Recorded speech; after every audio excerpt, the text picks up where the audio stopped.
42 poets, 42 poems, outdoor voices in an indoor world. Volume 18.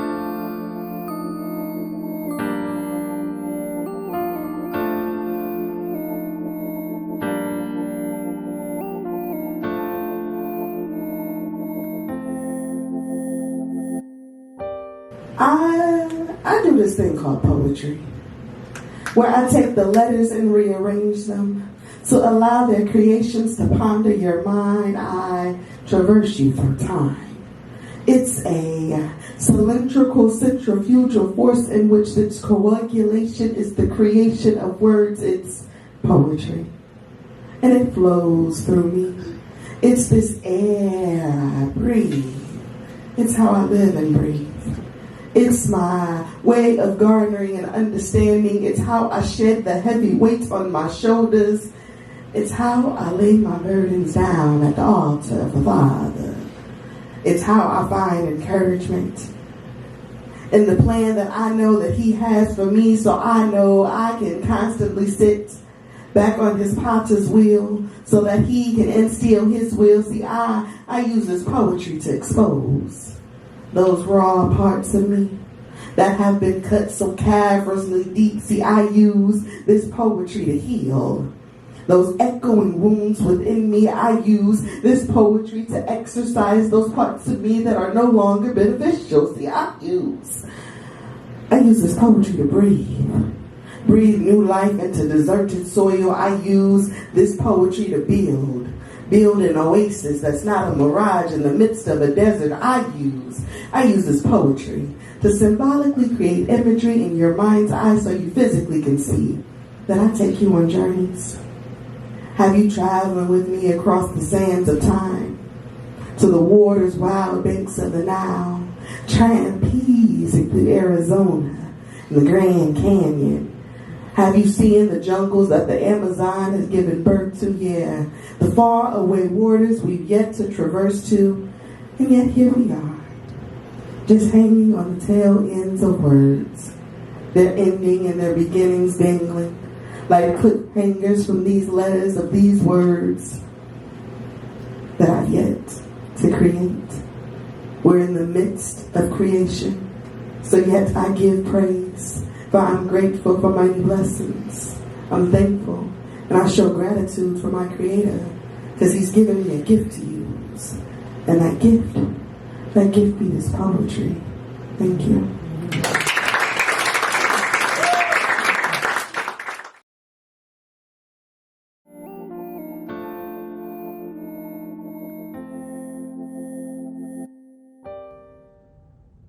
Nobody talks about the pain that comes from healing. Living through an experience is a specifically articulated kind of trauma. To dredge it up, violently opening old wounds just to pierce the veil with a needle. It's indescribable. My psyche has undergone lobotomy, all while I remain conscious, acutely aware of each fiber of my being at all times, nauseated by the sensations of the needle threading the skin, the wire pulling flesh together, tightening with each stitch. Nobody talks about how much healing hurts. Like, damn, I have never felt so alive, and yet never wanted to stop feeling more in my life. There were times where I thought I would come undone just to be wound tighter. There's strength in healing, almost like a kind of new growth, like bacteria garnishing a petri dish. With time and treatment, all wounds close. That's the joy and beauty of life, of humanity. I hope you heal, even if it hurts like hell.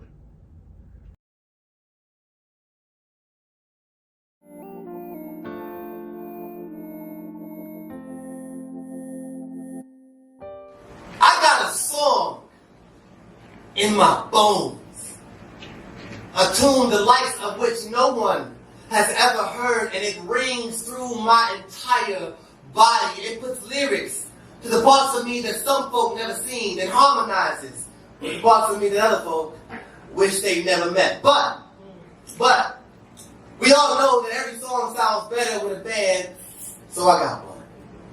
The drummer, a heavy-set, scully-wearing smile with sticks, a black pianist with hands spanning ivories, and the strings plucked by a winking, shoulder-shrugging, mouth-hanging, half-open wizard with me, thumping with a song in my heels, coursing through my fingers, pouring out of my face. Y'all, this song got quite the melody.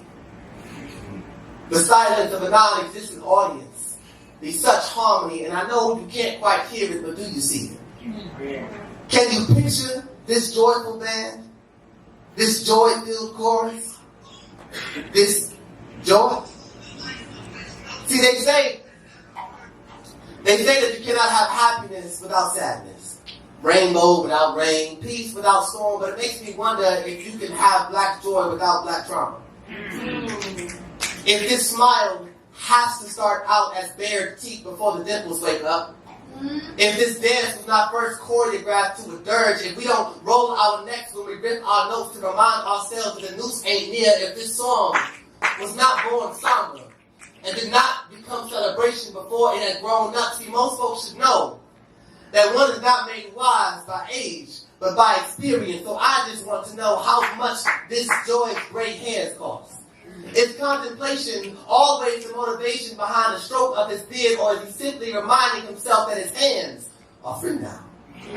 That he is free now. That he will no longer be punished for laughing, or crying, or breathing. That his humanity will no longer be the cause of his reprimand. Or is joy realizing that he should never have been bound in the first place?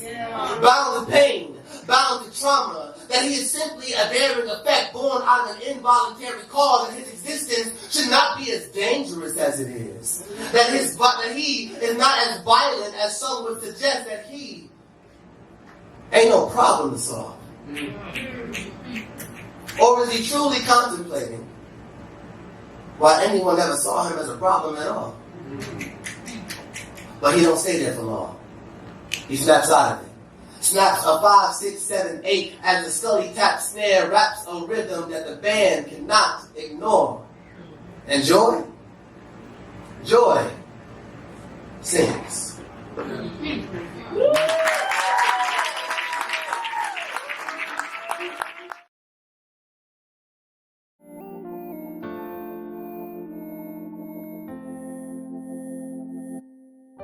Dead of night.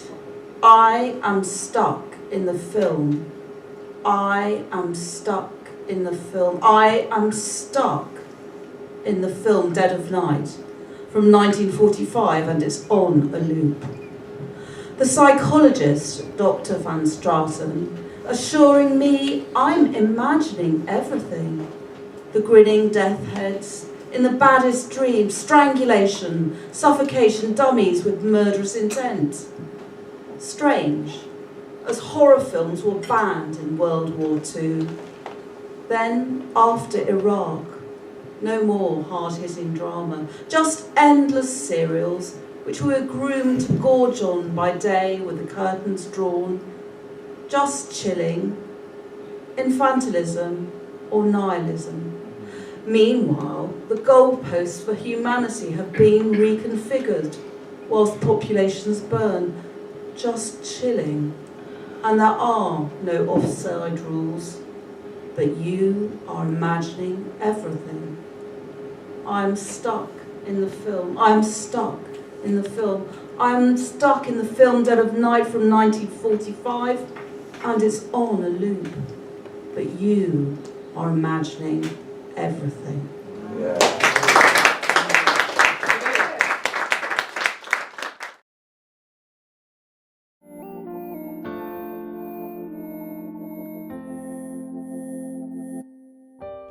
I've been writing these poems. Exnihilo. Out of nothing, God, I wrote them when I was empty. until my belly was full, and so were the pages. I wrote these poems during my worst days, planning my own funeral, a full hearse, death to rebirth. What kept me rehearsing my pain was hurt. Wrote these poems before and after I knew my worth. My pen was the first prophet to speak. I couldn't get out of darkness. These poems wrote my release when I was in captivity. These poems exonerated me when false guilt wrongfully accused found me guilty.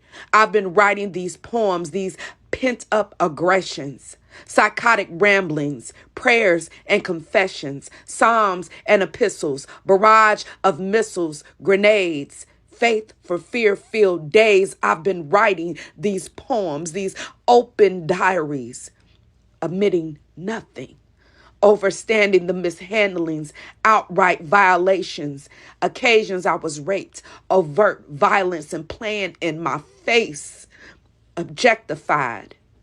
The essays from the trusted essays. I've been writing these poems, these essays, serving evictions, exorcisms and demons, ridding myself of semen, soul ties, and past spiritual exchange. I've been writing these poems all day.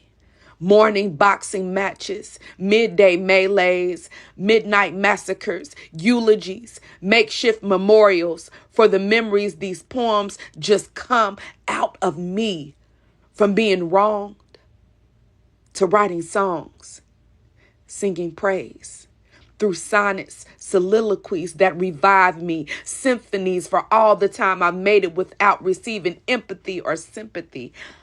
I've been simply writing these poems. That's why these poems speak so highly of me, but even higher of the God that kept me. Now you know why I've been writing these poems.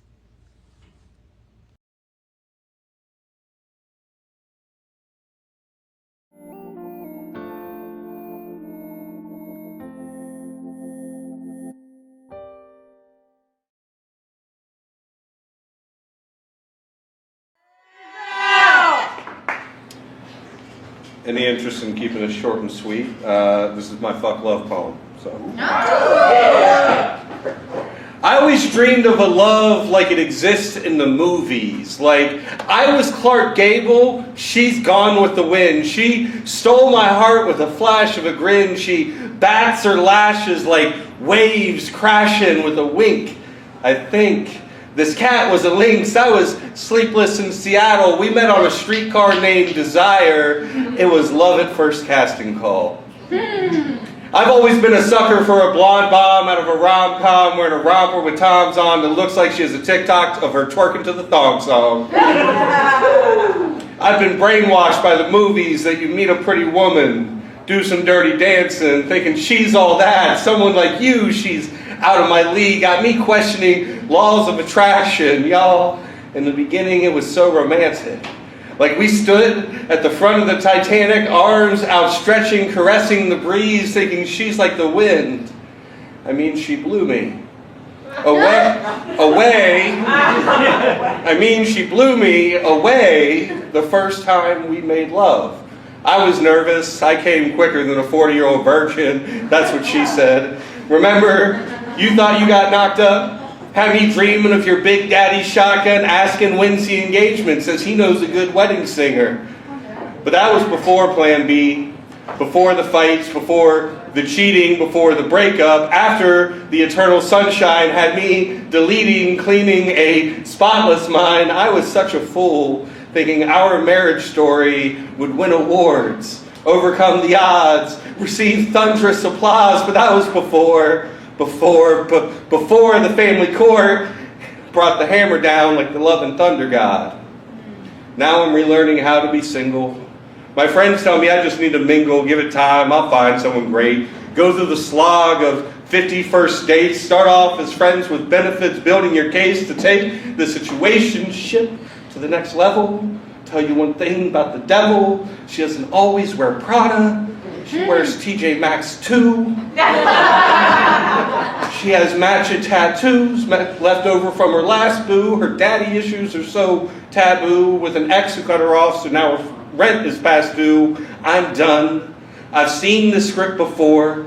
Tell me why I can't tell the difference between if this is love or if it's war. Trying to balance out that risk-reward. Shit in one hand and wish in the other, and see how long you're wishing for before you pick a different door. Fortified in front of our mortal eyes, these lies have been immortalized. Isn't this the same Hollywood that made American Beauty normalized? For every Spacey on the widescreen, there's 4 to 5 as many Weinsteins. And you're the guys blinding the masses with your flashing lights, cameras, action-packed billion-dollar budgets, but it's a flop lacking in passion, mirroring the failed marriages, asking what happened. Maybe it's because most people in love are really just acting. Thank you.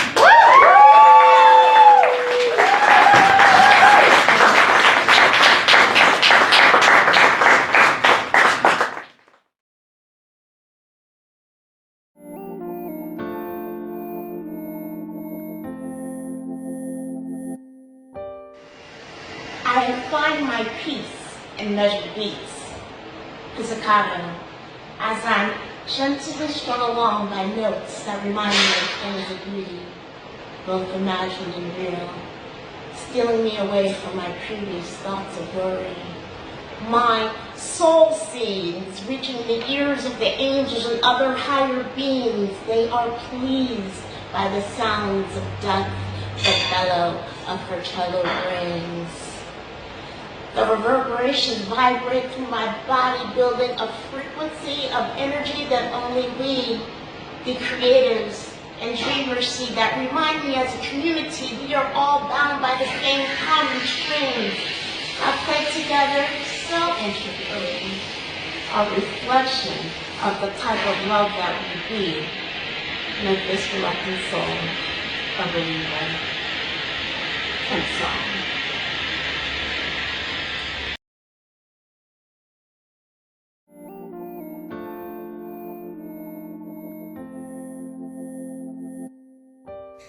Ode to the Invisible Girl.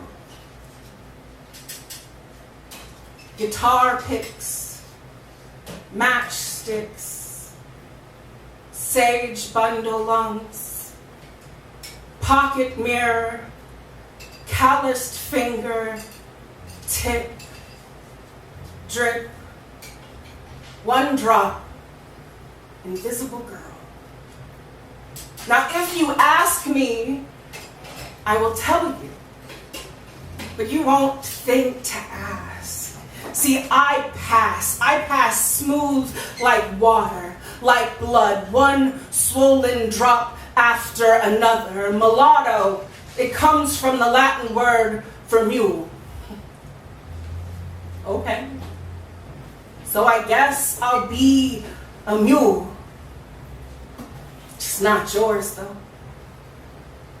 I'll run these drops, this culture, a razor blade at the roof of my mouth, this righteous anger, matchsticks in my hair, this undeserved forgiveness as sage smoke in my chest. See, you won't think to ask, but if you did, I would tell you that I am the granddaughter of a great jazz and blues man who spent his whole life with his hand wrapped up around the neck of some strung up branch, rather than the other way around.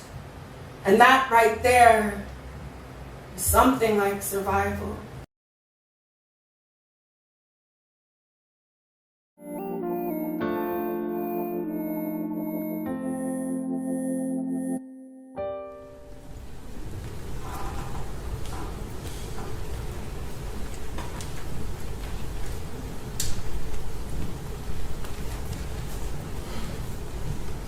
Ding, ding,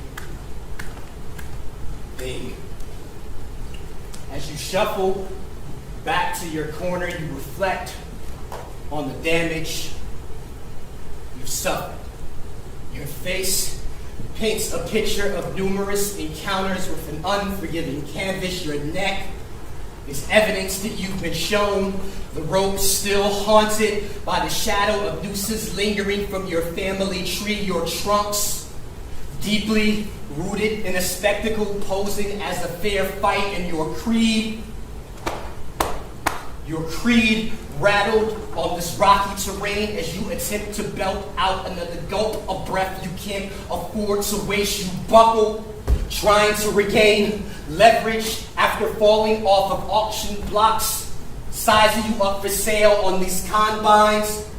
All of these exhibitions just prepping you for the battle that lies ahead. Sure, you've gotten some minor victories, leagues under a sea of despair. They even allow you to hold certain titles, serve as photo opportunities of progression, but when you read in between the stress lines, it's the same story of suppression. 2 steps forward to reach the center of the squared circle, 3 steps back into the balcony to witness the pummeling from the colored section. There's been some gains. They chant your name in arenas and sporting venues all across the country, but if you take an unorthodox stance, they simply will tell you to shut up and dribble after they've landed their hooks. This fight is fixed.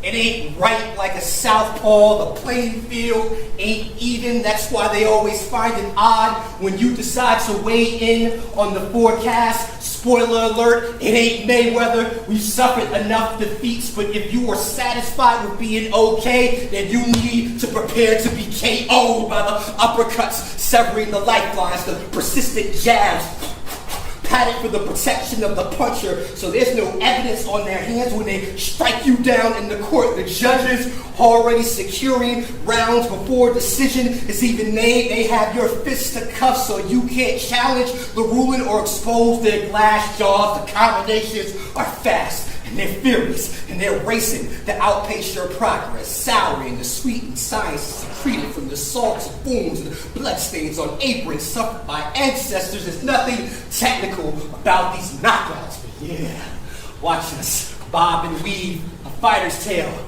to get our proper rank after the winds of change outbreeze. The low blows that they want to deliver. We have come too far to not go the distance. A puncher's chance becomes a clenched fist and eventually a raised arm in victory. All our lives, we've had to fight. Ding, ding, ding.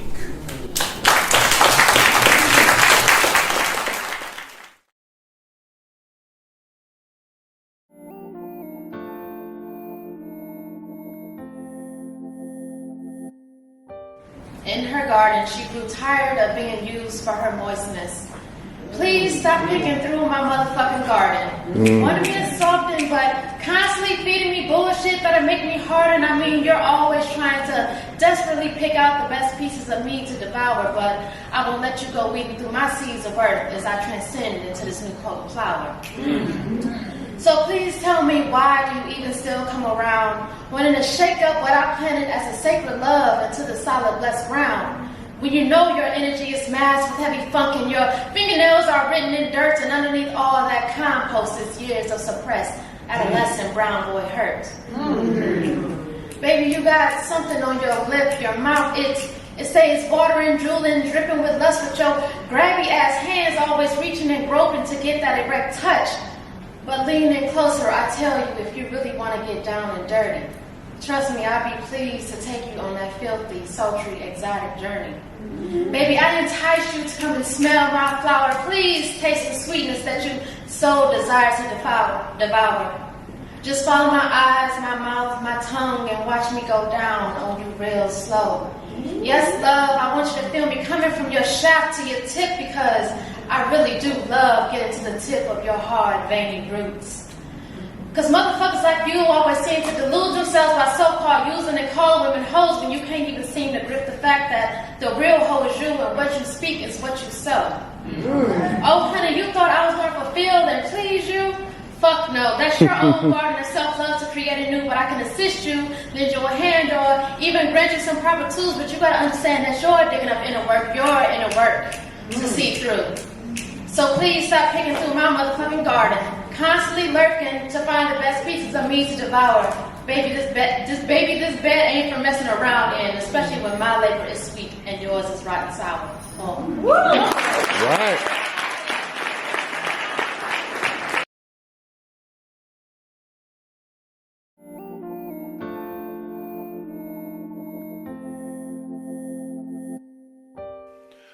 Advice for the Sniffy. Never assume that one is less boring than any mates to whom one is speaking. They may themselves be inwardly snoring and escape from us, fervently seeking. Loads of us assume we have lots to say that will be interesting to others, but there is a good chance that it well may be just our doting fathers and mothers. So before we move to axe boring friends, we should consider who'll be losing most. We may find when each relationship ends, our chance of gaining new friends may be toast. It's wise to be grateful for friends we've got, for they may offload us, as like as not.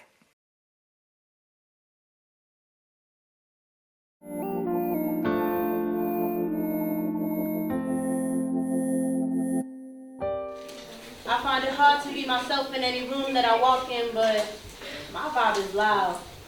Wearing all black to block out the insecurities I stay hiding, but baby, my vibe is loud. Loud like the shit I smoke. Mo Bible, have you feeling like Kiki did when Usher spoke? Y'all know how we sing like, oh, oh, oh, oh, yeah.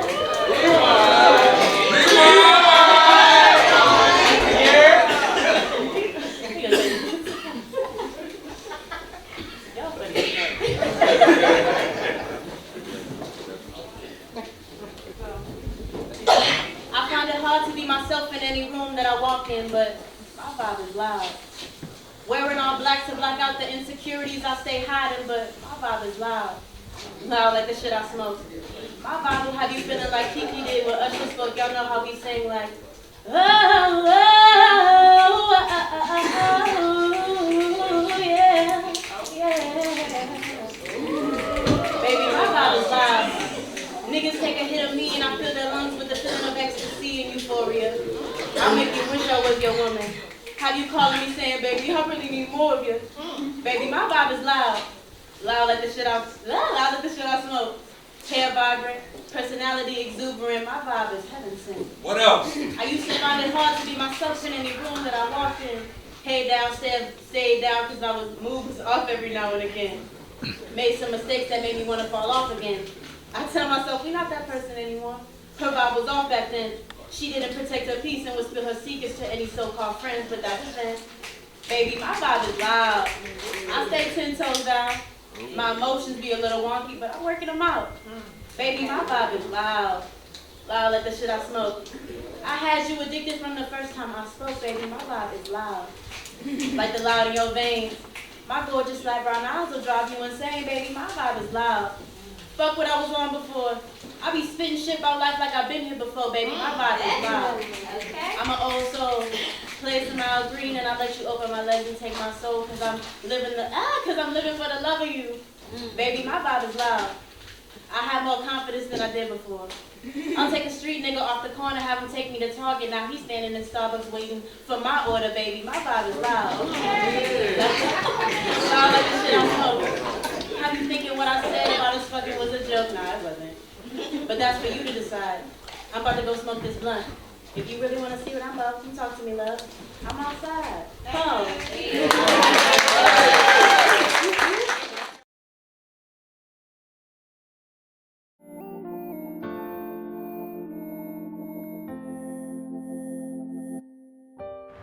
Why y'all won't let me go?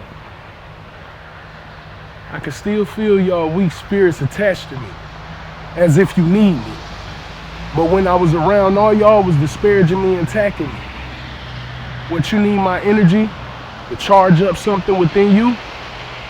I'm closing out this cycle. I don't have any more I can give you.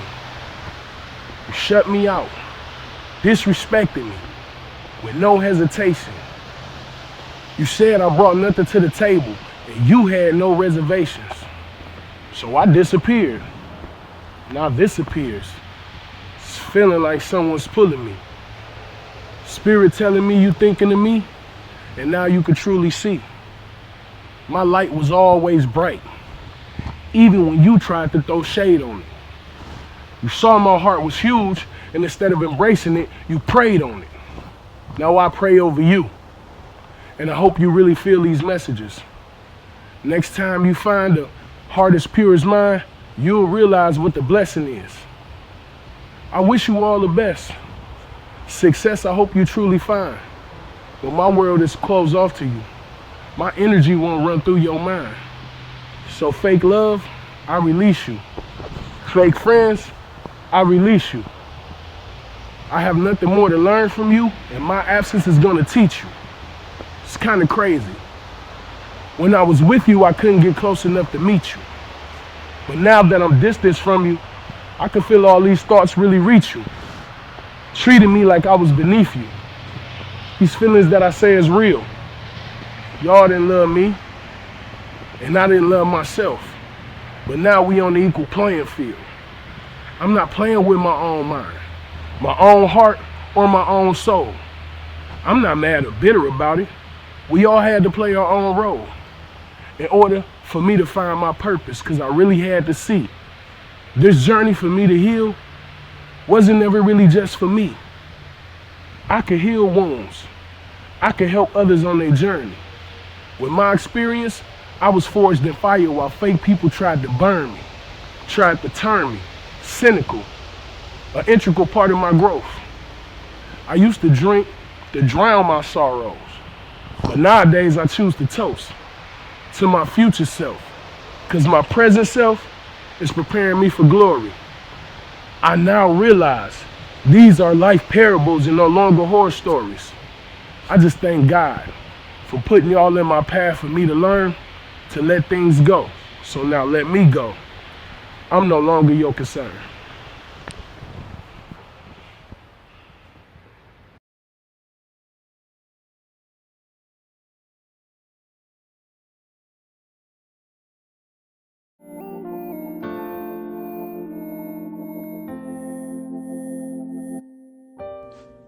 A letter from the first book of Osteology.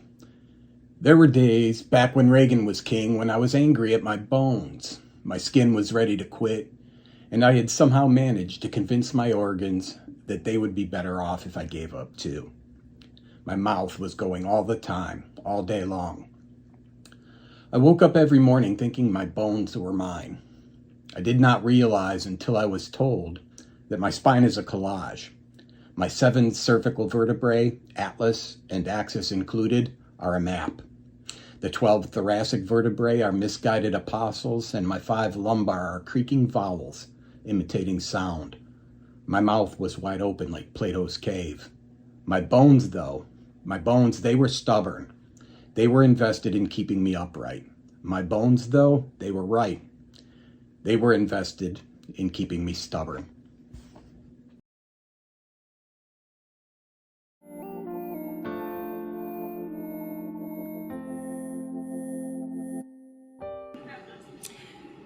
A religion that teaches me to be quiet about my existence feels like it harbors a God who is too far away to even listen. A religion based on worshiping a boy and impregnating a girl against her free will could never see me as anything other than invisible. Carrying the religion on my back and in my belly, suffering in silence is my cross to bear, so I remain muffled prayers to the heavens. I imagine that if God made man in every man in his image, then that leaves little divinity for women. Being God's sheep can sometimes feel like being a beast of burden, can sometimes feel like pulling the wool over your own eyes. It's hard to convince me to be the backbone and the spineless simultaneously. Feels like meat, like bone, like flesh, like lifeless, like loss of autonomy. Feels like praying in the same place you were preyed upon. Feels like carrying the torch that burns you. A religion that views women as the background hymnal singers of the human experience will still tell you that being a good woman means knowing when to put that music on mute. A good woman is a woman who never complains, is a woman who never stains the congregation and her last name with her blood, and is a woman who never bleeds. Cleanliness is next to godliness. A religion that says that blood from my natural body is unclean could never see me as pure enough, could never see me worthy, could only see me swimming in the sin they swore I was saved from. And in his name, if every baby is a gift from God's grace, then what kind of package do we call rape? There must be some confusion in those prayers that cleanliness got mistaken for sterility. Barrenness is seen as punishment even for the most pious woman. It would not make sense for a God so merciful to realize that wants should supersede needs in situations like this. This feels like one of those mistakes he doesn't make. Feels like a mix-up. Feels like one of those miscarriages that was actually supposed to go the distance. That awkward silence now just justified as unanswered prayers. If we are all made in his image, then imagine the responsibility in giving birth to billions. They don't just let anyone make religions. Wouldn't it be prudent to put it in the hands of those who know what they're doing, or at least are willing participants? And I would never advocate for the abandonment of God. I just want to know where he is sometimes. Mother Mary, do you know what it's like to be forced into a motherhood just for a man to Holy Ghost you? Mother Mary, do you know what it's like to be forced into a motherhood just for a man to Holy Ghost you? Mother Mary, it must be tough giving birth to a whole religion that didn't think you were the least the one who should be worshiped first.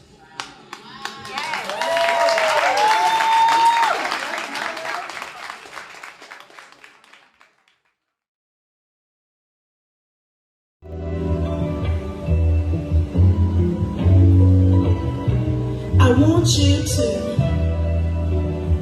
allow this music to wash over you. Allow this music to flow through you. Allow it to amplify your joy. Can you feel the positive energy exploding within this room, expanding out, surrounding you, and the person next to you, and the person next to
phantom bird sees a ghost, a woman no more complete than its partial calling self.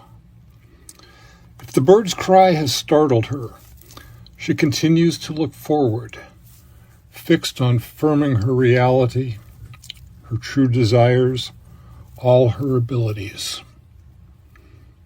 As for the artist, perhaps they'll return to finish what they started. Or it may be that the work is done, allowing this poem to happen.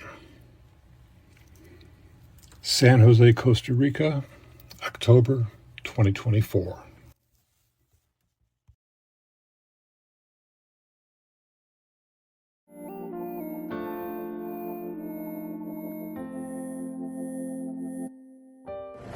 My father's side has the artist gene. My uncle swore they'd be the next Red Man.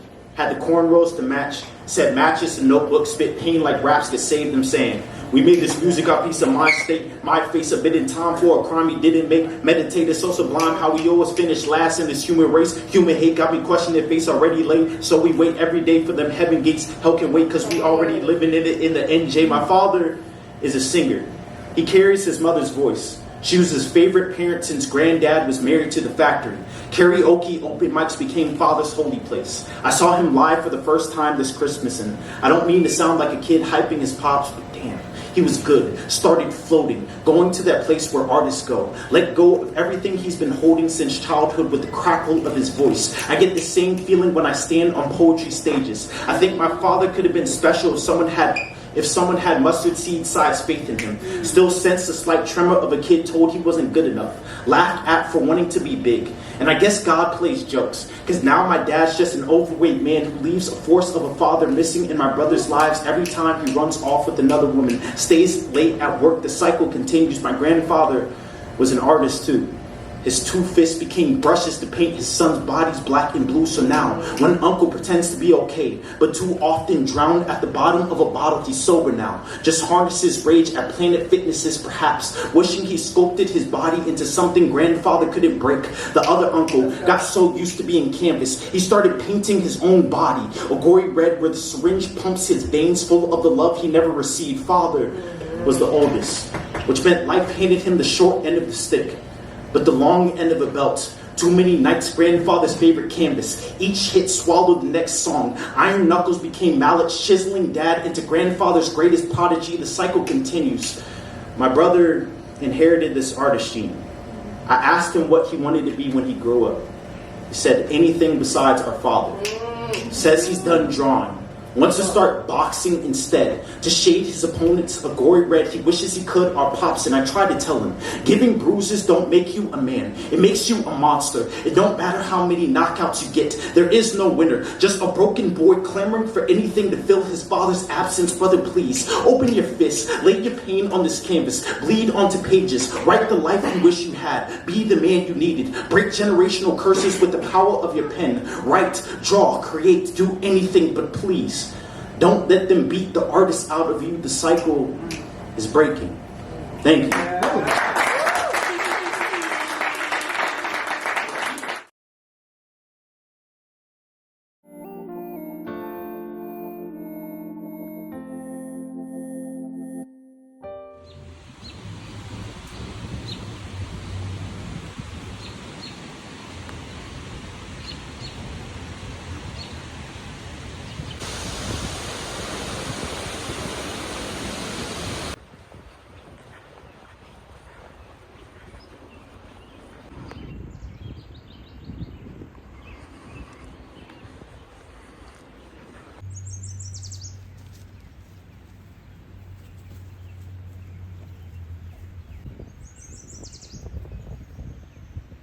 This is a black man with a rose.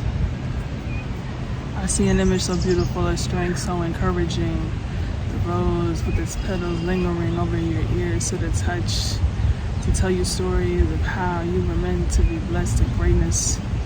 Higher than statues can picture you, higher than oceans and waves that fall beneath your feet to ground you.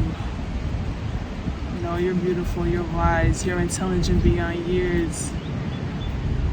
The color of your skin tells the stories of those before you and the future yous that you create with this present moment as a gift you cherish. You create things from nothing.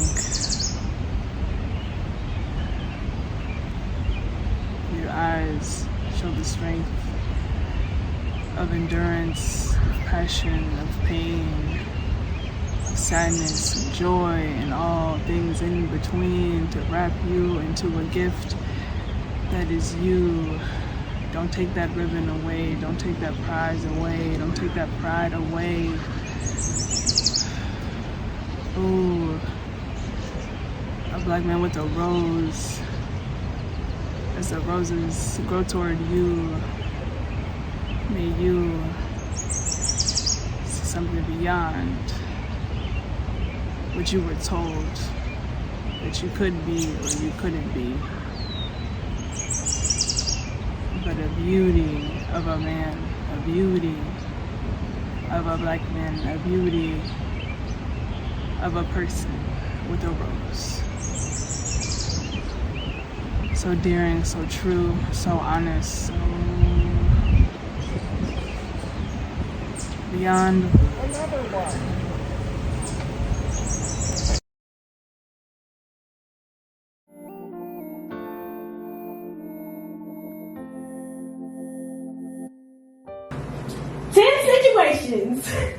Where I realized the man I had a crush on was not my true love. And anyone out there with the book, we're on page 23. Look, Bryan, y'all know. Number one, he was a Capricorn. I couldn't remember his birthday. I would never forget my true love's birthday, too. I sent him a DM asking, "Are you still here?" He didn't respond. My true love would never leave me on red. 3, he was slow dancing with my best friend in the middle of a party. My true love wouldn't make me come second to a friend. 4, he announced to a small party how bad another girl was when nobody asked him. She was uncomfortable. I was uncomfortable. My true love would never embarrass me like that. 5, he took his mom to dinner on Sweetest Day and not me. He loved his mom more than me, obviously. My true love would never. 6, he invited me to church with him. I wasn't the only girl he invited. Him and the other girl sat in front of me. God said, "What this got to do with me?" 7, during pillow talk, I asked, "I wonder what girls who don't like sports talk about before bed." He proceeded to give me a list of what other girls talk about. My true love would have known that was a rhetorical question. 8, he kissed his ex-girlfriend in front of me. This was a surprise to me. He was already in love with someone who wasn't me. 9, he cheated. I took the blame. I moved on, she moved in. This is how another love story begins. 10, I had insecurity wrapped so tightly to my body that I was afraid to take responsibility. 10, I was so used to my body being shattered that I thought true love was supposed to begin with my heart being crushed.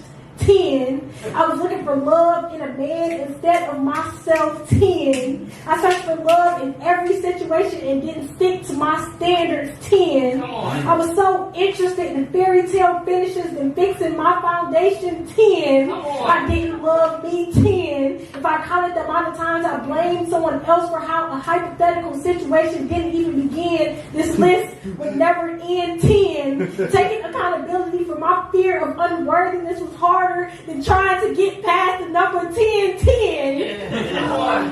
I think it's time for this list to start over again.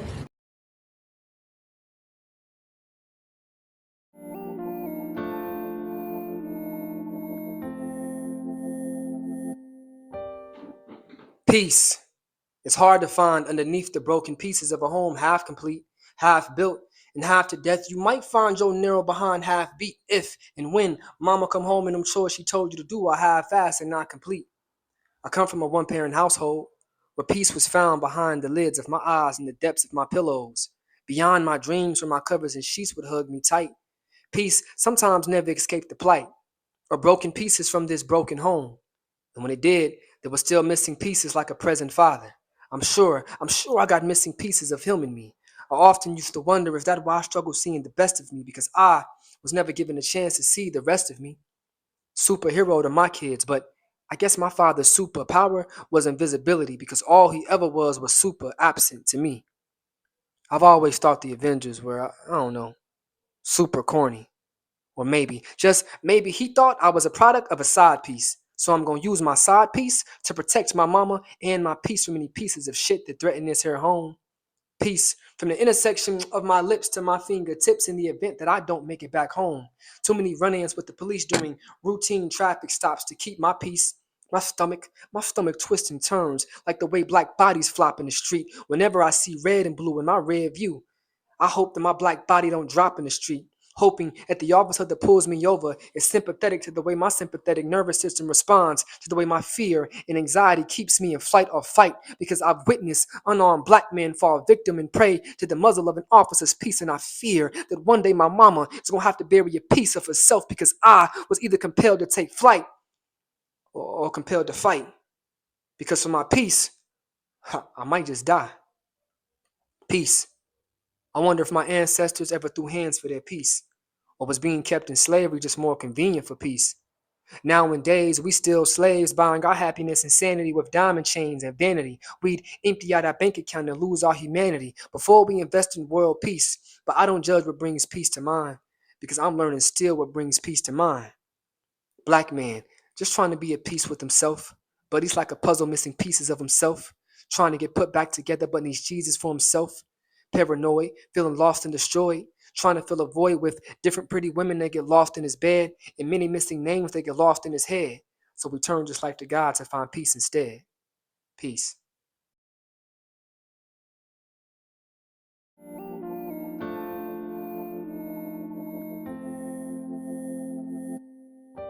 The name of this piece is called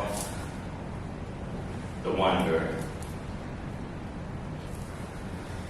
I am native to a time and place that doesn't exist anymore. I am a refugee to conformity. I am outside the box. I am outside your circle of trust because you got me fucked up. I am abstaining because I am too much. I am apparently not enough of the good qualities that you supposedly look for because they remind you of past traumas caused by a whole nother nigga. I am a trigger warning. I am the result of a shot in the dark that hit his target. I'm a bullseye for whatever bullshit that you want to make me solely responsible for. I am the ass that you can always pin the tail on. I am the itch, the scratch, the bead of sweat that drops when you try your hand. I am a wonder. I am a wanderer. I am native to a time and place that... All right.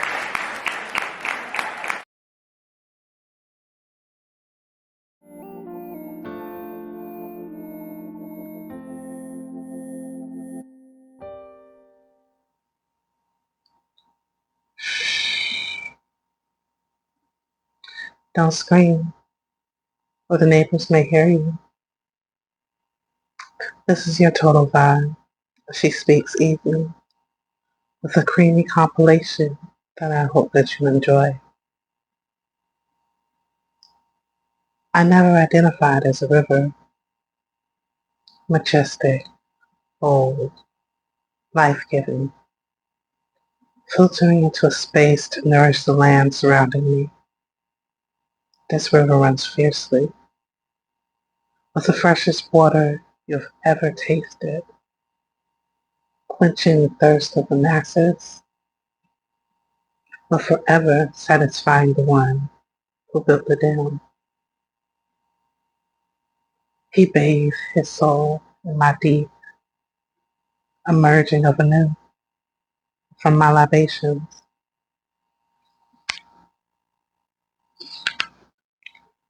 Saturating the profound waves, splash after splash as you enter my canal. Water escaping from the pressure. You show your power that comes from your thirst. It's invigorating to be a river. When the sky is filled with the brightest sunlight, I steam. Hot and sweaty it gets inside my waters, melting into satisfaction. Thank you for joining me for Body of Water.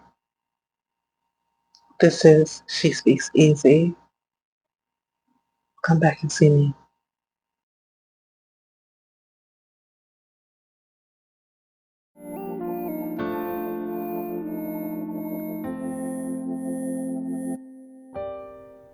Red Hat, or Stupidity Tsunami #1. Lock him up! Lock her up! But don't lock him up. The red hats with their redder faces all gnarled and pitted and pocked are tapping out screams, are, late in their feverish night, having bloody bad dreams. It's not about consistency, it's not about the causality or all the other globalist lies. Lies, lies, lies. The accusation slowly drifts away, it does not die. The tiresome, irritating, woke BS of logic. All that matters is the sadness of some child's face, brown and tanned more by exposure to the sun. While removed from his or her parents, this confused, terrified kid cries, cries, cries. Impossible not to be moved, I mean, unless your hat is red. Then the emotion is different. Red Hat's words. Them kids are illegal. Out of the country. Dead, dead, dead. There's a gratification that follows misplaced vengeance. The pain that's felt by small victims seems plain cruel. But in the caverns and caves of Red Hat's gurgling brain, another pain, lesser, dimly recalled, but psychologically significant. A classroom, years ago, not having done homework, getting called out by the teacher, a small, miserable puddle of shame. Stupid, stupid, some of the other kids snickering. The red hat, long ago, just a boy, just a girl, feeling bottomed out, feeling self-hate. And waiting to get revenge on the smarter kids, to see them cry out, to drink in thirstily their agony. A meeting point where two pains seem the same.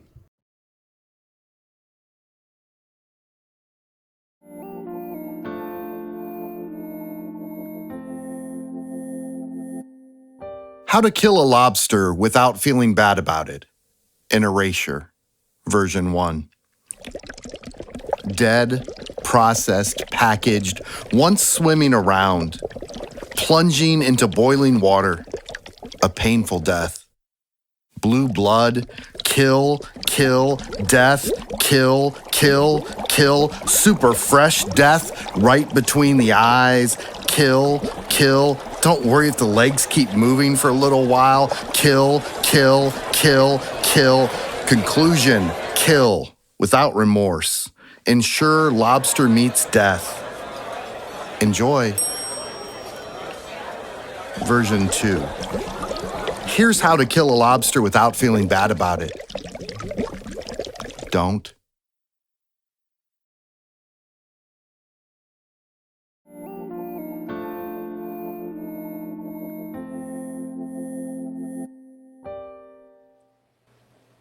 My auntie had a garden outside of her home, but inside was a war zone.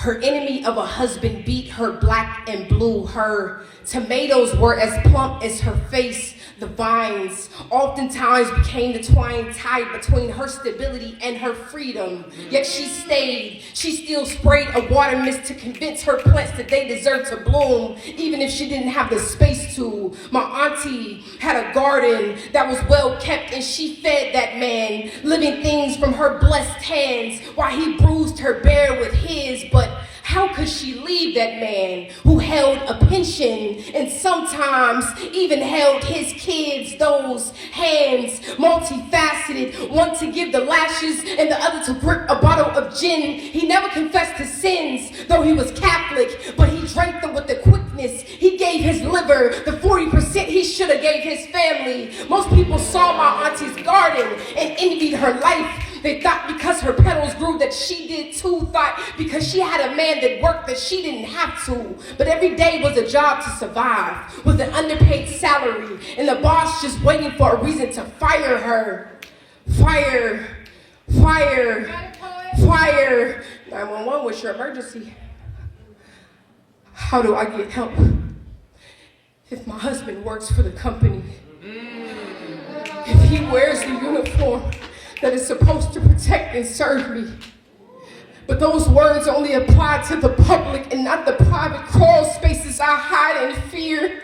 When I hear his keys jingling at the door, my heart sinking, hands clammy, my prayers to God shaky. Is it my fault that I stay? Because he is the devil that I know. But I'm afraid if I don't go, I'll become a dusty case file for my babies to find. They'll appoint him as an officer in charge of finding the person who murdered me. Who are you on the phone with? Hey, I have to go. But if I come up missing, I need you to know that my husband did it. I'll leave a trail in the garden. My story will be embedded beneath the soil that I watered from start to finish. Make flowers out of my glory. Make a meal to feed my seeds. Heal another broken woman's heart with my herbs. Give her the aroma that I should have gave myself. Promise me to never close this garden of a lost girl. Let it bear the fruit of freedom that I was too afraid to.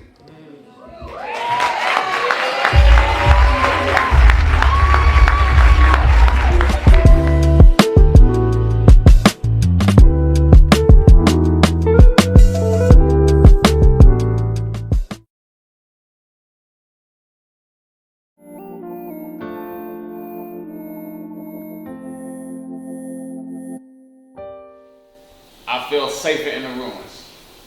I feel danger in seclusion. Fuck the world, period. That's how I came to the conclusion.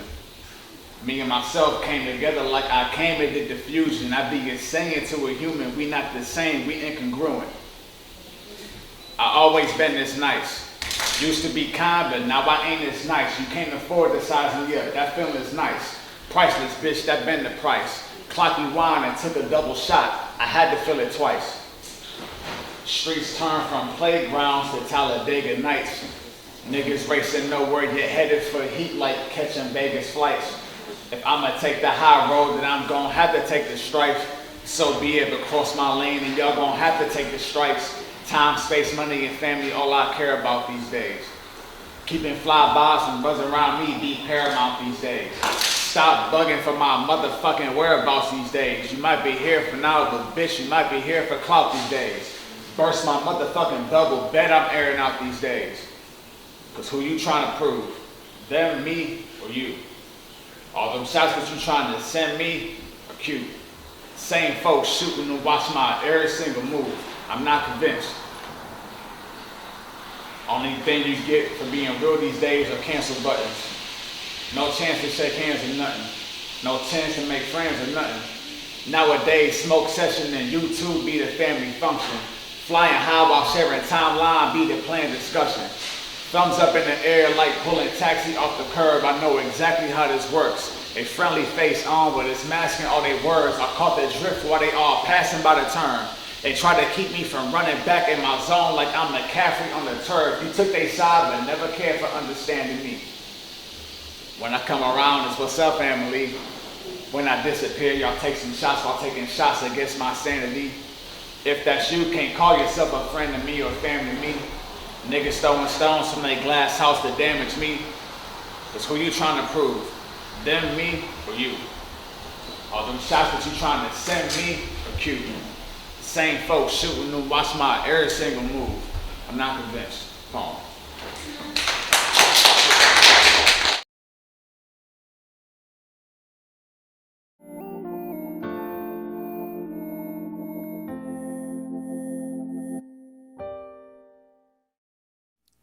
On a regular day in Oakland, California, a black family prepares to barbecue at the lake.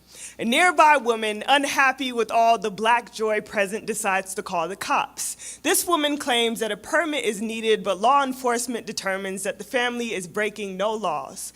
Social media gets a hold of this story, and Barbecue Becky is born. A collection of memes to rival all memes is created, and the black community is a room full of smiles. In San Francisco, a woman calls the cops on an 8-year-old girl selling water without a permit. Video is released, and within hours, the internet circulates joint memes of Barbecue Becky with her new friend, Permit Patty. The black community is once again a rolling giggle, and studies show that humor is a way to reduce the anxiety associated with tragedy, that the ability to laugh in rough moments enhances a person's coping powers, that over time, this dark humor can make light of almost anything, and ain't that just like us?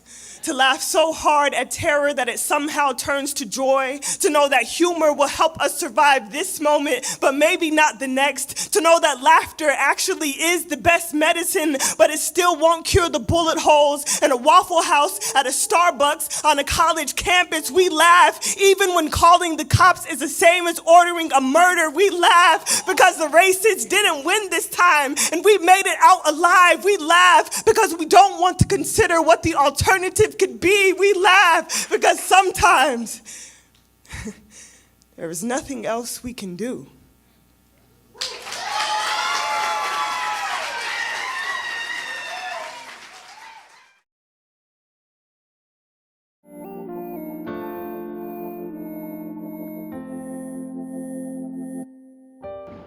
Sister, we're two of a kind. Oh, sister, you've been on my mind. 'Cause, sister, I know that you feeling me. So won't you shake your shimmy, sister? My singing nose blues. 'Cause, sister, I'm feeling you too. 'Cause, sister, there's something going on. There's something going on when you got your hands locked on a brother's groin, smiling in a faceless face, talking trash, giving up the royal access. Where's the self-respect? Where's the self-righteousness in the word self? You taking a ride out of pride, stop bowing down in this 3-ring circus, taking mass blows to the cranium from a token crown. Pick up the corners of your endless frown, sister, because there's something going on. There's something going on when you stop being so reserved, falling for the fake ones, feeding you false promises of the happily ever afters. Open your third eye and see that there's just more than those weak needs. Stop becoming prey, someone else's feed. There's something going on when you become victimized mentally, physically, believing when he says, I'm so sorry, baby. I love you, baby. It won't happen again, baby. First case scenario, lying in a river of blood, face down. Stop digging your own grave because some sorry nigga promised you fame. You're turning tricks now. You're the local corner superstar. How far do you think the streets will take you, make you, then break you?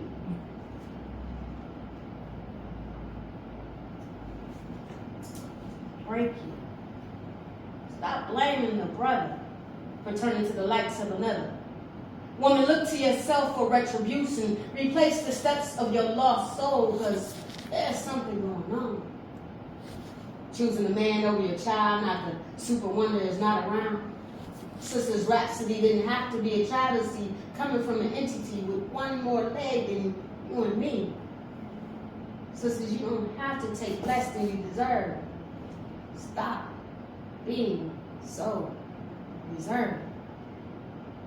Sister, you've been on my mind, oh sister. We're two of a kind, oh sister. I'm keeping my eyes on you, sister. Yeah.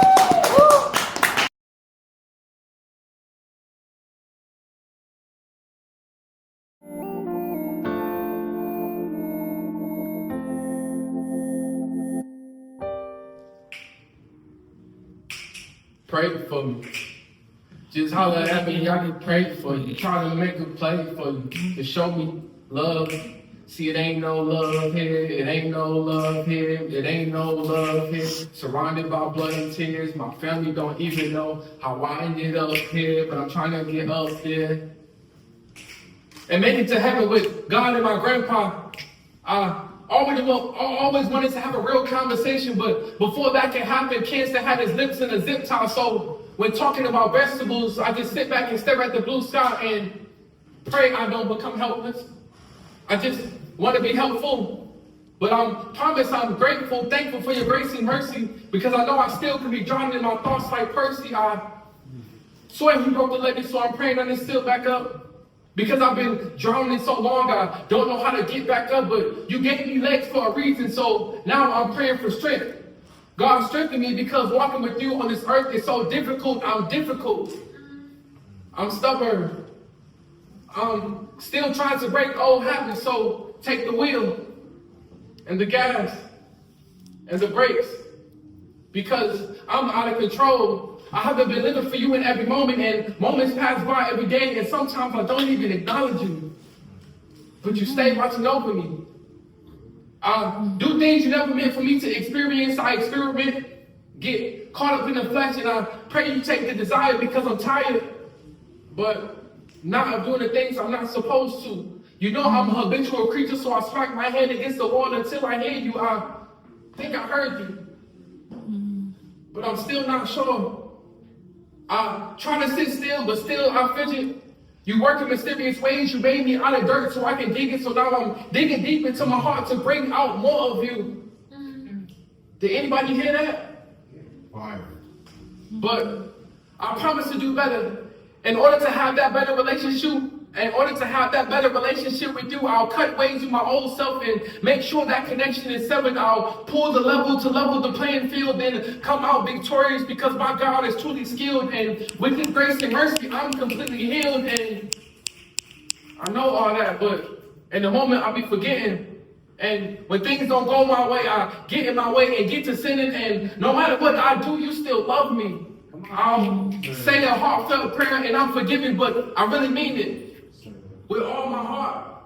I only want to live for you. I promise we'll never part. You will always be a part of me, so I'll never feel alone. I'll try borrowing from you, but every time it's time to pay it back, I've fallen delinquent on that loan. I'm never meeting your expectations. I'm so glad you're patient, because I'm a patient in need of help, and you are the healer that I requested. And I know this path that you have for me certainly won't be easy. I know I'll be tested, but I know what all the answers are, so I'll read and pray, and at the end of the day, I will be brand new. And maybe one day, I'll finally hear your soft, sweet voice saying, well done, I'm proud of you. Thank you.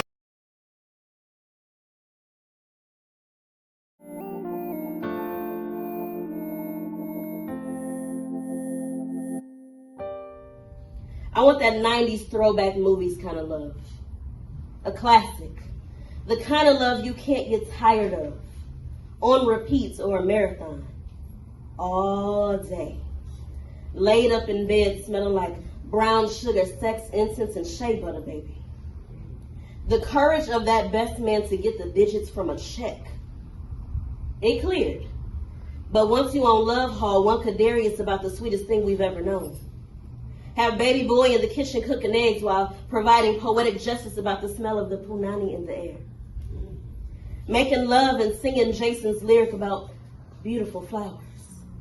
Tasting the sweetness of the honey pot will have spring blooming and dancing in the rain showers. Her presence nurtures the soul. All is fair in love and basketball when the passion for each other is growing. Easy conversation brings embers, lighting up the midnight air and landing on those who hope to find love up there. Beautiful. Our kiss intertwined like linguini, and our Italian love language defining the little tongues going to unknown places. It's never enough. It makes the wood stand at attention, because our hormones are raging and we ain't got no time for no goddamn peace. It's time for me to find my quiet in a world full of thunder. Is that a smile me puts on that man's face, child? Do you want to ride inside my love? I want to fall in love with R&B. I'm tired of the hip hop on my heart. I'm looking for my brother to the night. I need him to be the blues in my left eye and bring that funk in my right. I want a love Jones that moves me, gives me creativity. A love that understands we ain't got to keep up with the Joneses. Just focus on each other and make happy our home. I want an exclusive, timeless kind of love that can stand the test of time. Because I'm hopeless like a penny with a hole in it, but I'm worth it. And I'm ready to show and be shown a little something, something that I ain't never seen yet. I want to hear and feel something different. When I talk to my girl about how we doing, and she asks, what it say? I want to be able to tell her I'm about ready to change my last name.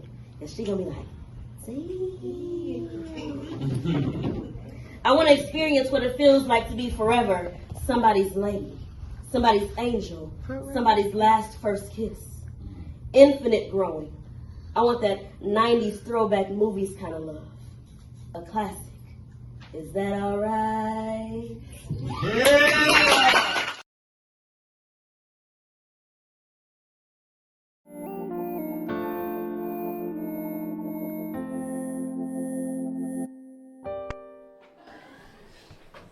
She was in love with the T's. She schemed, seeing who's the most suitable on the team. She was an amazing friend. She just had trauma she hadn't healed from, so she'd homie hop, hoping to fill holes she'd hold so firm. She would squeeze tightly around anyone she deemed worthy. She made all these niggas work, made fun of all of them for stringing along. She was in love with the T's. She schemed. He seemed like everything she once dreamed, a little mean, but a big softie for her. She kept him close, kept him comfortable, kept him company whenever he felt too cold. She took care of him, cradled him, created him a little home in the corner of her heart, a shed he could lay in to shed, to rest. And so he slept in her arms till he couldn't tell the difference between his bed and her body. They traded in sweat, it slowly melted. She was so tough on the outside and so soft on the inside. She looked him in his eyes and smiled. They exchanged stares and short breaths. She whispered his name in ways he had never heard before, and for a moment, she almost forgot about her schemes. She couldn't be in love with him and the T's. She misstepped. Now he had her stuttering. Every message he sent made her melt. Said she never heard a nigga talk like that. He held open every door till she opened up. Always made sure to knock before he entered. In her mind, she realized she's never a gentleman. Now she's giving him everything she gushes. It was the greatest fuck she ever gave to anyone. Had all these niggas wondering how they got so close. Now they're hugging tightly, staring deeply, smiling awkwardly. She had all these niggas strung along, had him strung out. Couldn't look too long without going feral. She gave him everything he ever wanted. She wanted to go again, go again. Go against her schemes. Secretly, she set over heels and she hated how he had her on his finger, feared. When she fell for him, her plans might fall apart, so she tightened up. Started pretending they never did what they did. Had all these niggas starving, had him wondering what made her attitude change so fast. Skeptical, she may have made distance after catching on to his schemes. He had her strung out, stringing along after that tease. Unbeknownst to her, she'd fallen into a trap she laid out for herself. Fell for a trick she wrote in the book. Now everybody's unfulfilled because fucked up games are always the most fun to play. Now there's tension. He's in love with the sex and she wants all his attention. They had an intimate friendship built on lustful intentions and neither of them healed. They just started having children.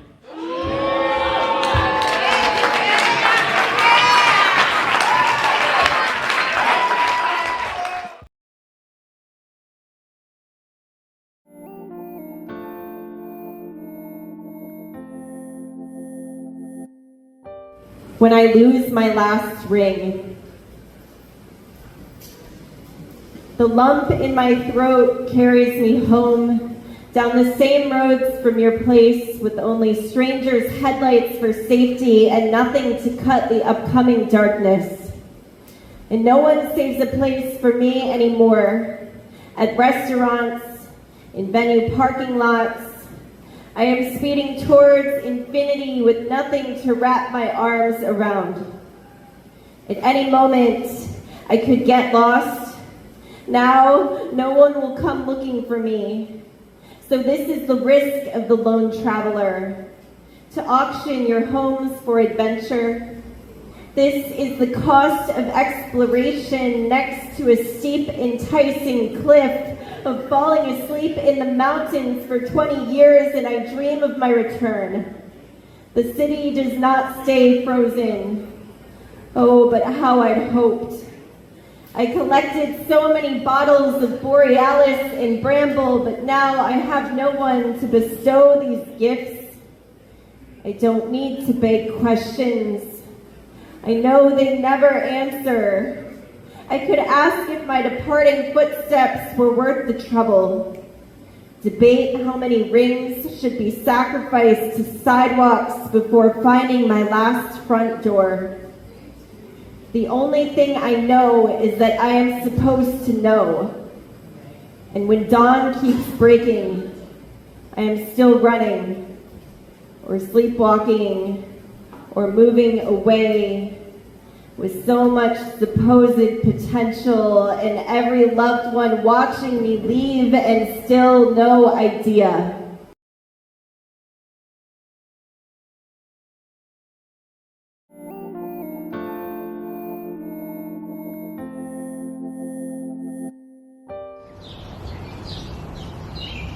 Holy rollers and Bible beaters, cornerstones dressed in bow ties, standing on milk crates. Who that is at the door? Come here.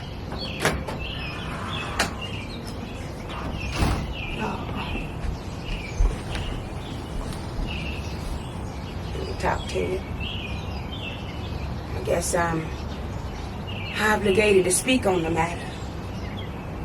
Now this here, this ain't no story about a second coming of man. Ain't no staff you can cast down into the earth to part your waters. No, we both know better than that. Mama said you gotta tread through the mud, rise up, fall out, and get beside ourselves.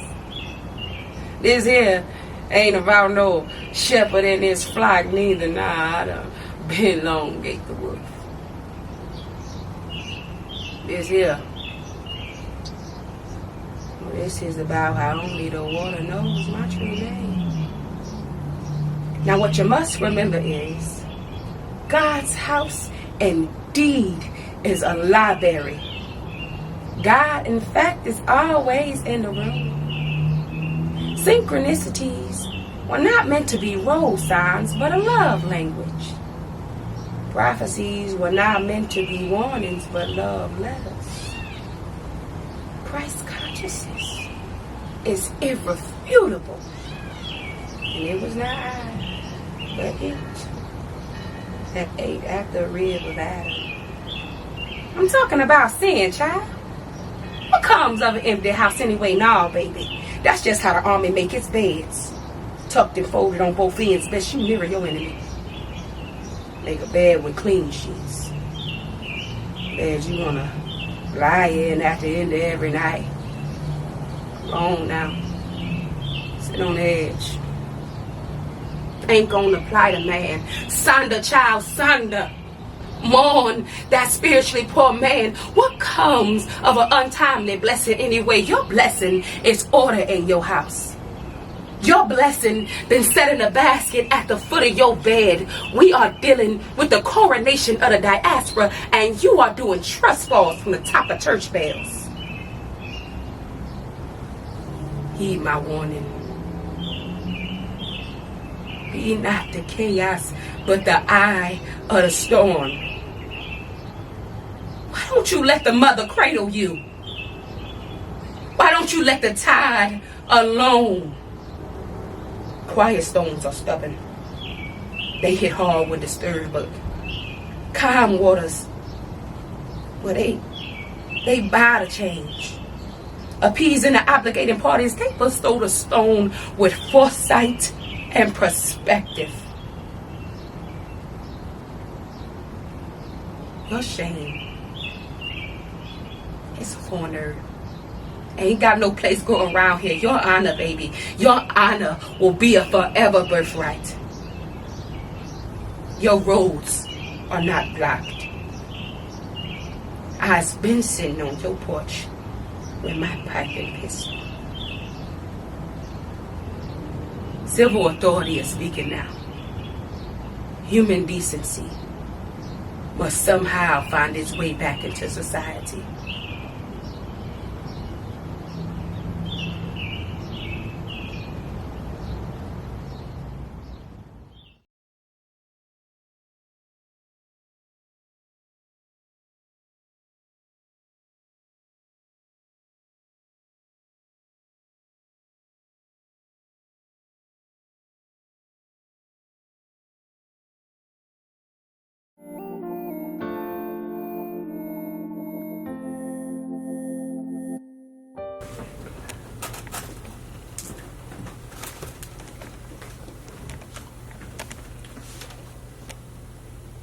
Martial verbalist, from Bruce Lee to the slam poets. 1. Actualize yourselves. Life is best lived, not conceptualized. Contemplation implies distance between subject and self. Even failure can be glorious. Choose faith in yourself. Only you create the impossible. Fluidity is the way to an empty mind. 2. We all have time, but once it's passed, it's gone forever. In a process of becoming, be open to uncertainty. Flow in the living moment, timeless, free, complete. Now is indivisible. 3. Balance your thoughts with action. Running water never grows stale. If you follow patterns, you are following shadows. You are not understanding yourself. Learn and adapt the form, then build your own and watch it grow. Be formless, shapeless like ink through the fibers of the page. If nothing within stays rigid, outward things will disclose themselves. Truth, like language, is living. Here lies perception. 4.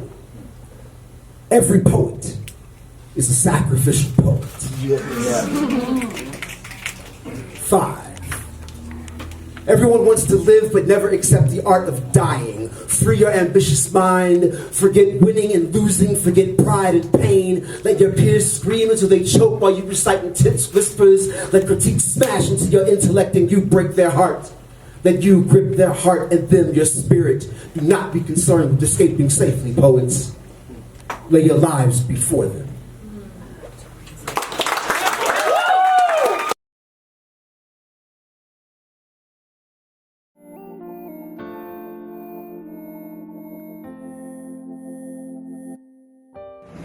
She had a monster under her bed, something like a boogeyman in her closet, prayed for her mother to buy her a nightlight, almost had the courage to steal one because she thought if she could get rid of the dark, that would mean the monster would have nowhere to hide because she knew every time she prayed the words, "Now I lay me down to sleep," he would end up in her sheets.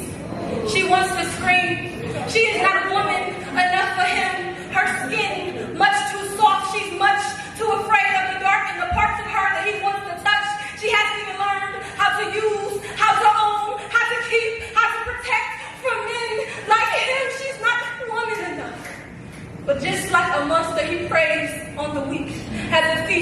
with her fears. And the next morning, when the sun shines for him but not for her, she sees him sitting upright in the kitchen with his manly disguise, dressed in his suit and tie, but she can see the monster in his eyes. It's him. She smells the venom on his breath, sees the scales beneath his skin. She wants to scream out, "Monster! Mama, there's a monster in our kitchen!" But her mother, too busy making the monster breakfast, as he sits there laughing, his monstrous laugh, as if he doesn't see her, doesn't see the bruises he left on her thighs, the sins he left on her skin. She squints her eyes tight, trying not to remember how he devoured her innocence last night. This is what monsters do.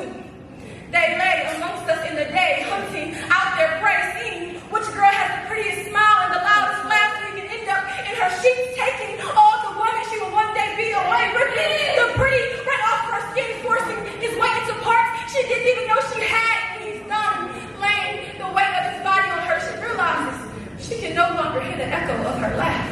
Her smile got a little bit smaller, and now her body has secrets, and she's forced to keep them. She whispers to the inside of her thighs, "Don't tell anyone about the bruises he left on my skin, or the sins he left on my skin, how he cleaned himself off with my shirt. Most importantly, baby girl, don't tell anyone you know what it's like to have sex with a man, and it hurts." She wasn't woman enough for him.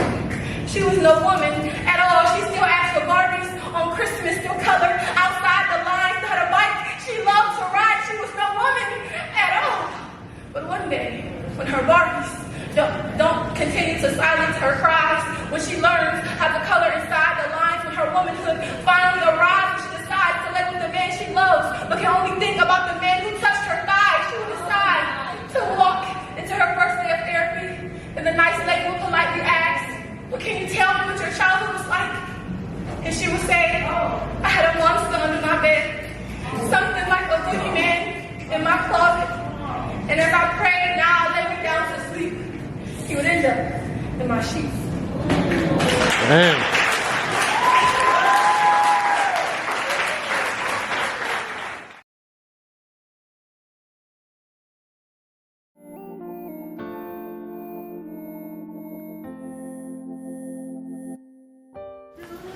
Nine, 11, 16, 17, 22. Come on. 9, 11, 16, 17, 22. 9, 11, 16, 17, 22. At 22, he asked her, "What can you possibly know about life at 22? Your eyes are still new, seeing so much of the world for the first time. Your limbs still forming their awareness to things much too big for touch. But you try reaching for them despite your limitations, and someday when you've lived enough to learn how small you are, you won't try telling someone as old as me about life before age 23.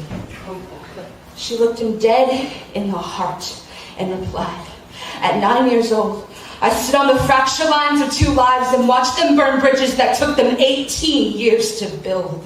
The only ones that survived were me and my brother, split like furniture in 2 different states on Wednesdays. I would visit the hospital where my mother lived and watch her give herself to any man who could fit his love inside the hollow of a needle and inject his affection for the optimum high." She said by 11, I learned what alone really felt like. Damn. Rocking myself to sleep, burning holes in my thighs to feel something less like ugly and more like the fire.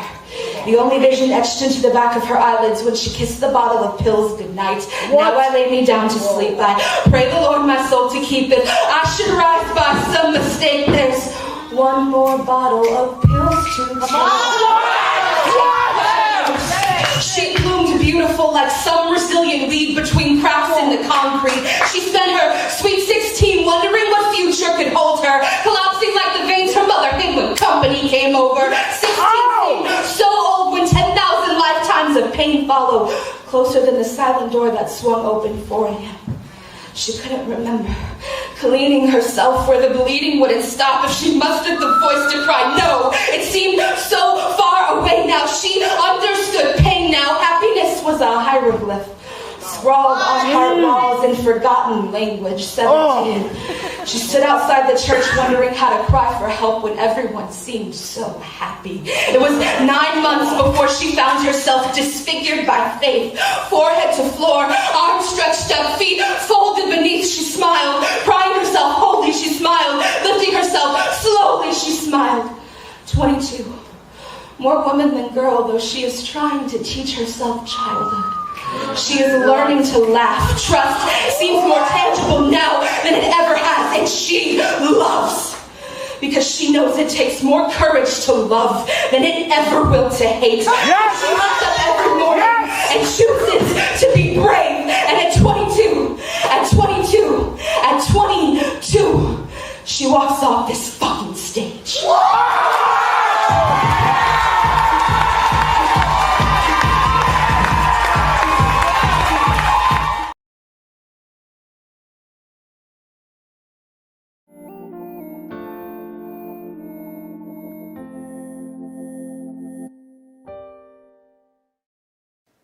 The ticket teller from the 90s film Bebe's Kids updates the rules for the early 2000s society. Here are your tickets: napkins, sweatpants, swizzle sticks, projects, crack cocaine, autopsies, maps, mugs, bumper stickers, food stamps, and a rest in peace t-shirt. Please familiarize and observe the rules while being urban youth of color in America.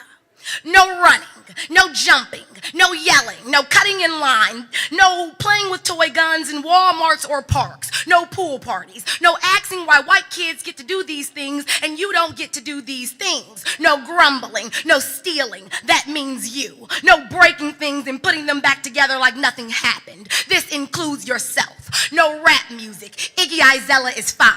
No 2, no Pac, no Biggie, no Smalls, no MCs, no Light, no Skittles, no iced tea, no summer for you if you look like a thug, no being black if you don't want to look like a thug, no wanting to look like a thug, no thugs, no bones, no harmony, no being murdered and not taking the blame for it, no dying and then multiplying, no sucking teeth, no sagging pants, no killing each other if we can't do it first, no killing each other if we can't do it too, no killing us ever, no problems, no black girl, black boy, black nerd problems. Rachel Dolezal's problems are fine.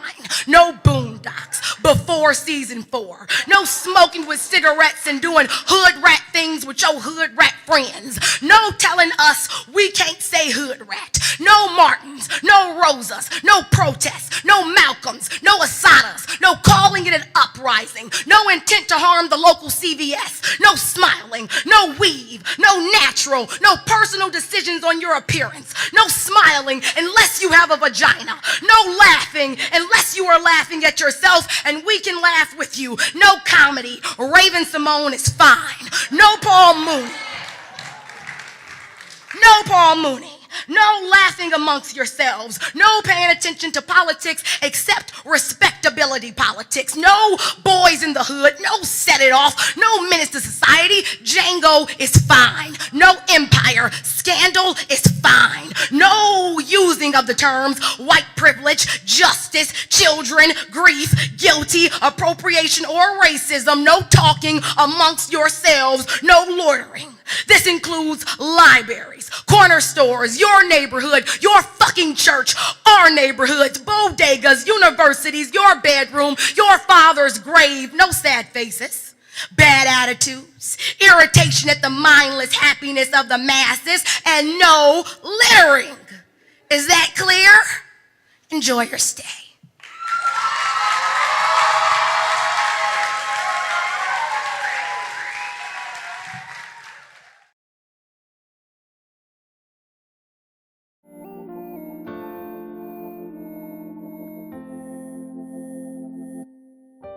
On the topic of grief, a friend of mine asked why my best poems are unfinished.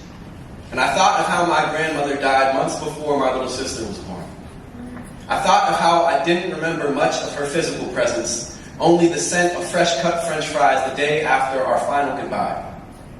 I remember asking my mother if Granny was coming back. I remember her saying no. I remember playing her little game, nodding in agreement, and returning to my turkey sandwich knowing I would one day soon see Grammy again. The date of her passing escapes me. Calendars were as foreign a concept to me as death was at the time, so too were moments of silence. So too were places not meant for playtime. Apparently, her funeral was both of those things. I was allowed to cry, as long as I didn't let the tears fall on Grammy's cheeks. We didn't want to ruin her makeup. Shared memories don't paint her as the type of woman to get dolled up, but I did learn that she made her own.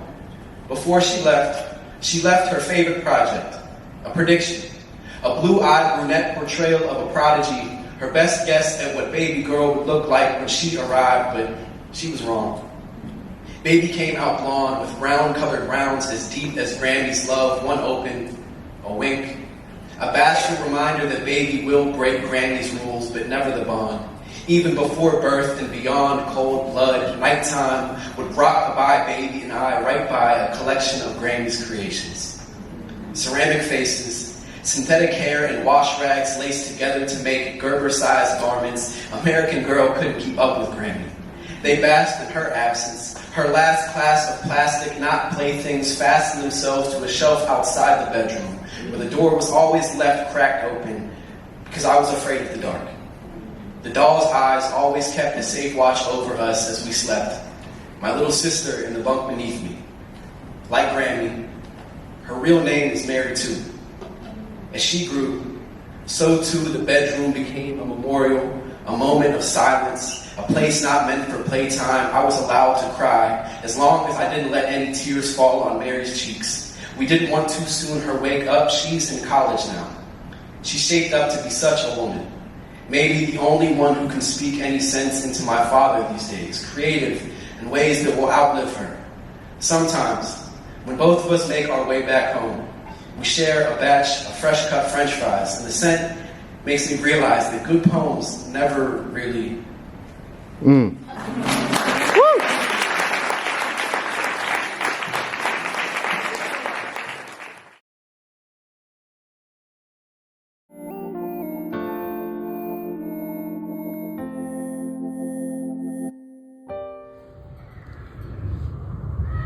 When a doctor tells you you've got cancer,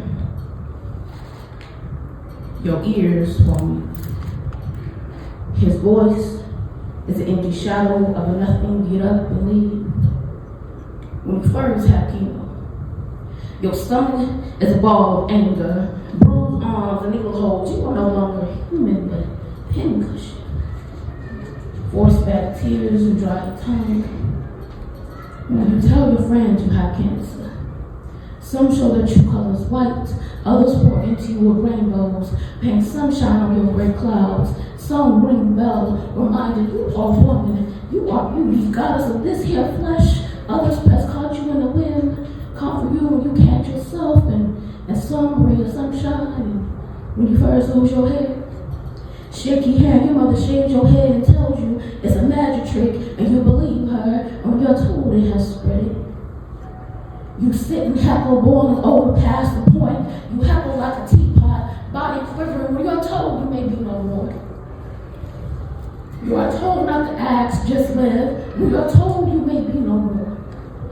You call court to get things in order. He tells you man has no say. He tells you put that salt or wrong, you pray. And it tells you in time all will be alright. I love you. You sit with yourself, meditate. Tone on knees, safe burning. You meet Aaron and James and Kai prays day after day while masking all this pain. When you're told you have cancer, you cry enough to feel the now. You cry enough that you are here now. Precious time not to be wasted. Get up and stop acting as if you're done. When you talk about the cancer, you bear your wounds. It will not win. Whether I stay or go, it will not win. Whether I stay or go, I win when I was told. Thank you.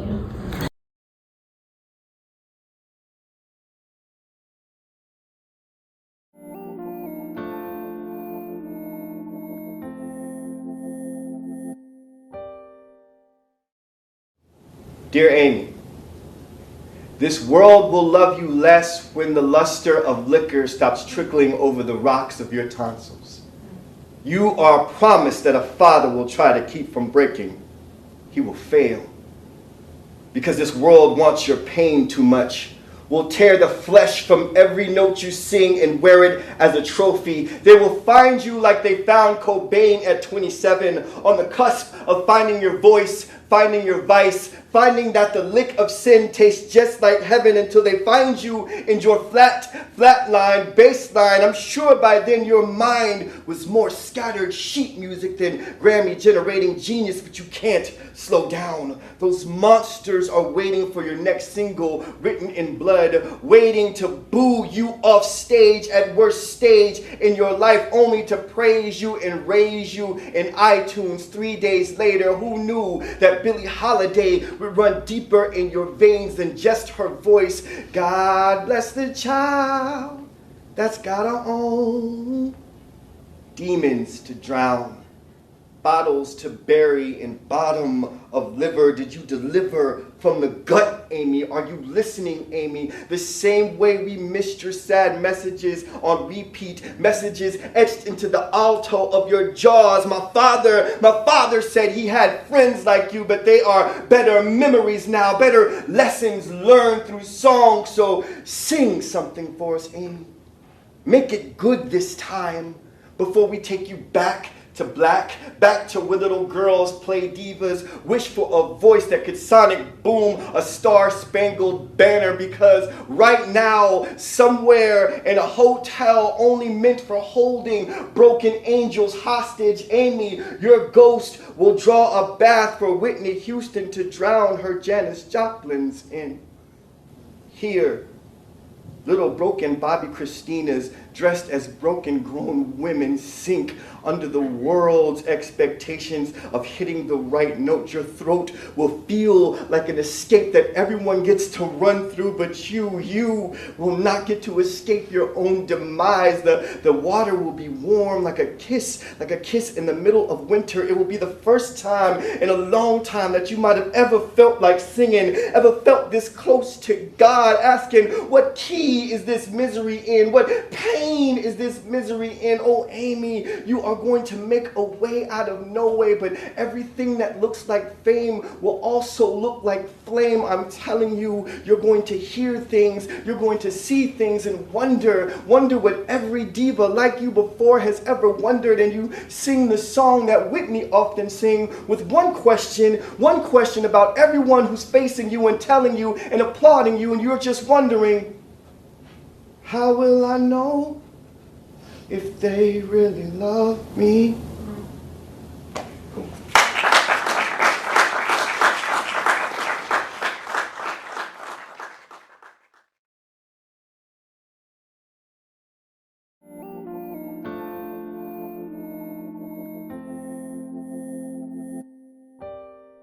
There are 206 bones in the human body. More than half of them are in your hands.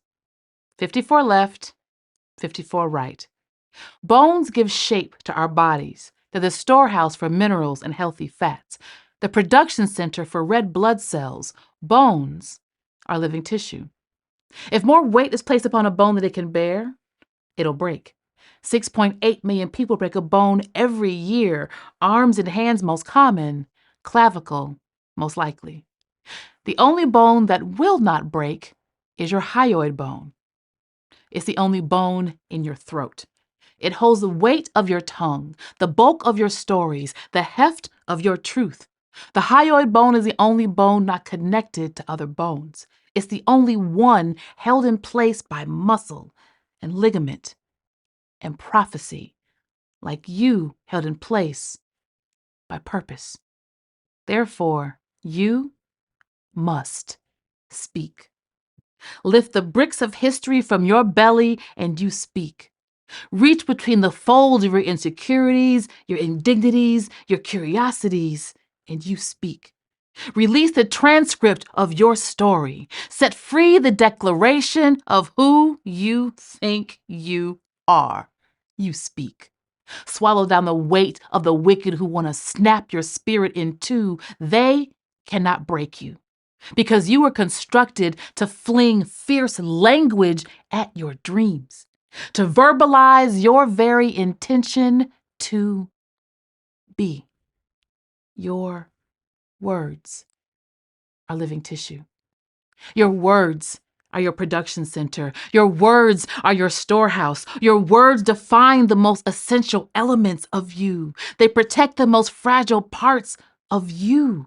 So press your truth into the wet flesh of your tongue and you speak. Trust the manufacture of your body and your reality and you speak. Stake a claim on this moment called your life. There are 206 bones in your body, and they're all assembled, waiting for you to speak.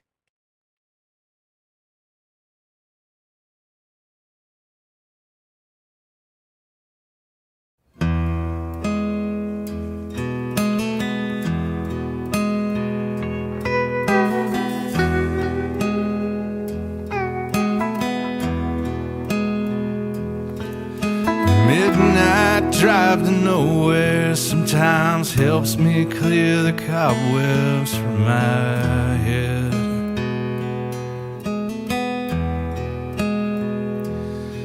But the words we had the night before, there ain't enough miles to take back what I said.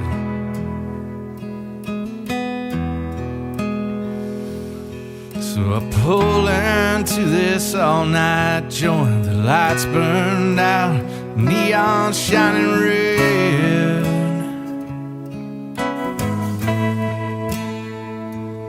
And I step inside and no one even notices if I'm alive or dead.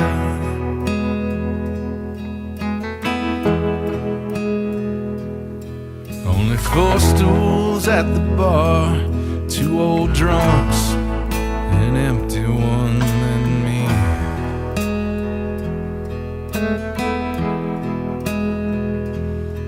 But as I sit down, it didn't take too long to know the conversation was deep.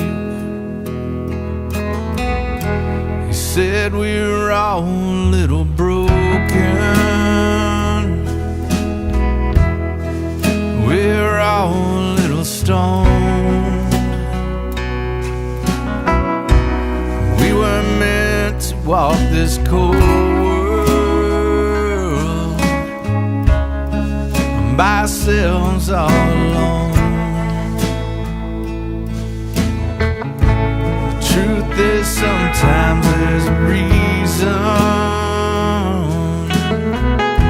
This life feels like a living hell.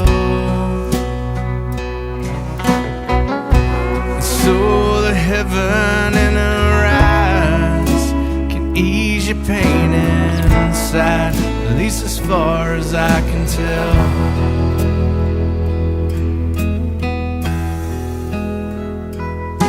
There's a corner stage with some kid playing guitar to an empty tip jar.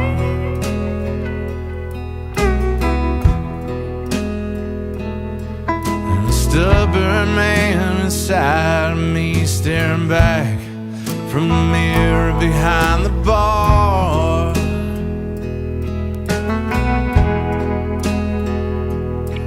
And I didn't pay no mind to what that drunk old man was saying to his friend. I was just waiting for that old familiar feeling, the whiskey kicking in. He said we were all a little broken. We're all a little stoned. We were meant to walk this cold world by ourselves all alone. The truth is sometimes there's a reason. This life feels like a living hell. So the heaven in her eyes least as far as I can tell.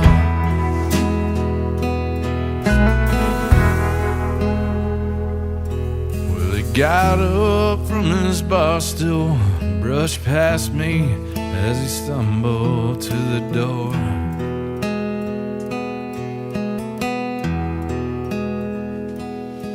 And he fumbled with his keys, I heard him cuss as he dropped them to the floor.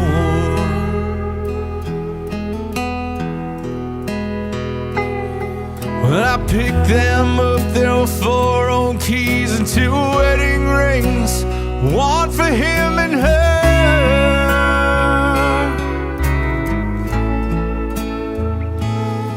And my knees got weak and I couldn't speak, and he looked at me and cut me to the core. He said, I can see you're a little broken, I can see you're a little stoned. If you got someone out there waiting, then you should find your way back home.